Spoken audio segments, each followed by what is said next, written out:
Operation सिंदूर, जिसके तहत भारतीय सेना ने आतंकियों से 22 अप्रैल का पूरा बदला ले लिया। आखिर कैसे दिया गया पूरे ऑपरेशन को अंजाम? कैसे सेना ने आतंकियों के ठिकानों को नेस्तनाबूद किया? देखिए खास रिपोर्ट में।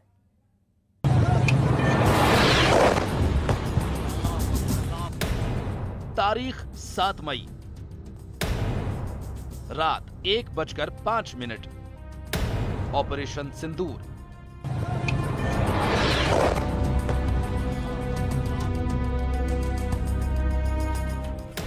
सेना के वो 25 मिनट।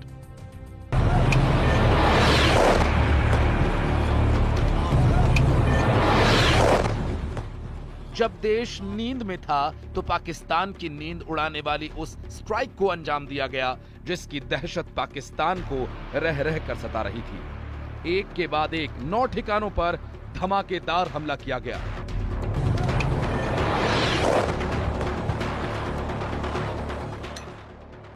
इस हमले को बहुत बड़ी प्लानिंग के तहत अंजाम दिया गया। खबर है कि आतंकी अपने हाइडआउट से शिफ्ट होने ही वाले थे, लेकिन उससे पहले कि वो भाग पाते भारतीय सेना ने ताबड़तोड़ स्ट्राइक कर आतंकियों के मंसूबों को धराशायी कर दिया।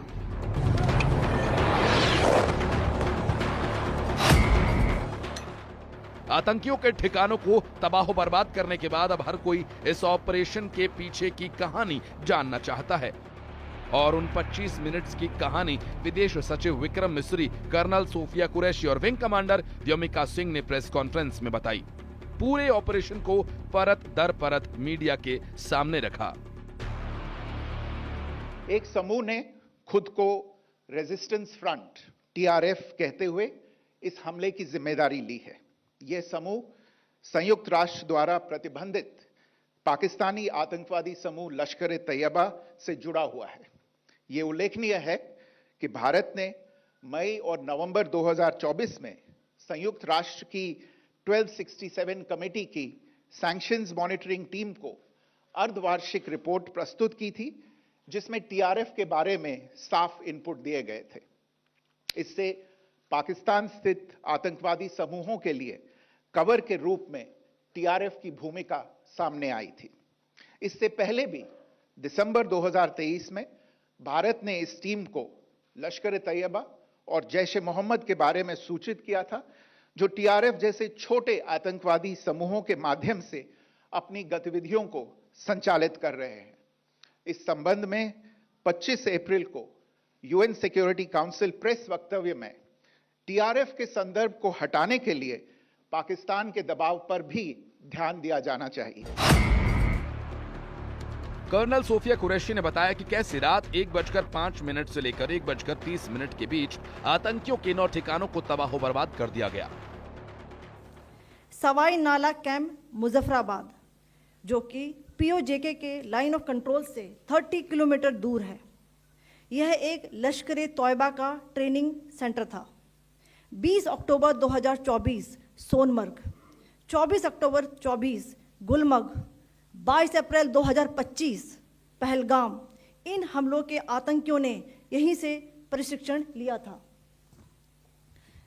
सैयदना बिलाल कैंप मुजफ्फराबाद, यह एक जैश ए मोहम्मद का स्टेजिंग एरिया है। यह हथियार, विस्फोटक और जंगल सर्वाइवल ट्रेनिंग का केंद्र भी था।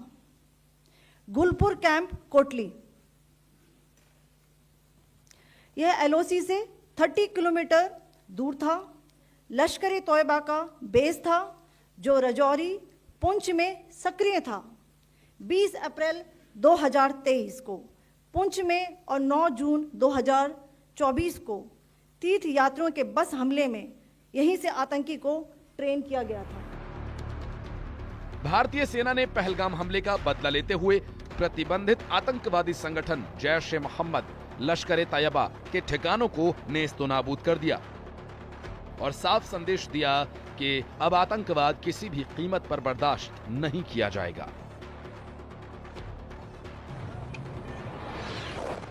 Report news 18।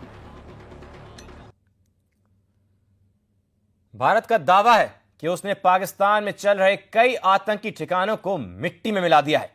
ऑपरेशन सिंदूर के जरिए आतंकी मसूद अजहर का कुनबा तबाह हो गया है। वहीं आतंकी हाफिज सईद का बेटा लापता बताया जा रहा है, जिसकी मौत की भी खबर है। भारत का एयर स्ट्राइक में करीब 300 आतंकियों को ढेर करने का दावा है।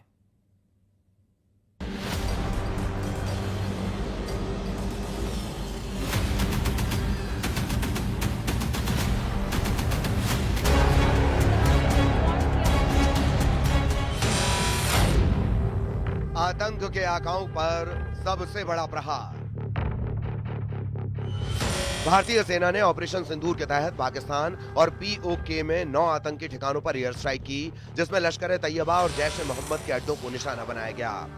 भारत की एयर स्ट्राइक में हाफिज सईद के बेटे तलहा सईद के 5 टॉप कमांडर मारे गए। मुजफ्फराबाद का लश्कर ट्रेनिंग कैंप तबाह हो गया। बहावलपुर में जैश ए मोहम्मद का हेड ऑफिस नष्ट किया गया। हमले में लश्कर ए तैयबा के आतंकी मारे गए। वकास और हस्सान एयर स्ट्राइक में मारे गए। मुजफ्फराबाद में दोनों आतंकी मारे गए हैं। लश्कर ए तैयबा के दोनों टॉप कमांडर थे। आतंकी मोहम्मद इकबाल भी ढेर कर दिया गया। अवगत कराना चाहूंगी। पहला, सर्जल कैंप सियालकोट, यह अंतर्राष्ट्रीय सीमा से 6 किलोमीटर की दूरी पर है। मसूद अजहर का कुनबा तबाह। भारत ने दावा किया है कि उनकी तरफ से की गई एयर स्ट्राइक में आतंकियों को भारी नुकसान पहुंचा है। मसूद अजहर का परिवार भी मारा गया। परिवार के 14 लोग मारे गए। मसूद अजहर की बहन साहिबा, मसूद अजहर की बहन का पति, मसूद अजहर का भांजा, मसूद अजहर के भांजे की पत्नी, मसूद अजहर की भांजी, मसूद अजहर का भाई हुजैफा, मसूद अजहर के भाई हुजैफा की मां, मसूद अजहर के 2 और साथी। आतंकी हाफिज सईद का बेटा लापता। भारत की तरफ से यह दावा किया गया कि इंडिया के मोस्ट वांटेड हाफिज सईद और मसूद अजहर के ठिकानों को भारी नुकसान हुआ है। हाफिज सईद और मसूद अजहर के पूरे कुंबे को तबाह करने का दावा किया जा रहा है। उनके संगठनों को भारी नुकसान हुआ है। हाफिज सईद के बारे में कहा जा रहा है कि वो हमले के बाद अंडरग्राउंड है और लगातार जगह बदल रहा है। भारत की एयर स्ट्राइक के कारण पाकिस्तान में आतंकी हाफिज सईद का बेटा लापता हुआ है।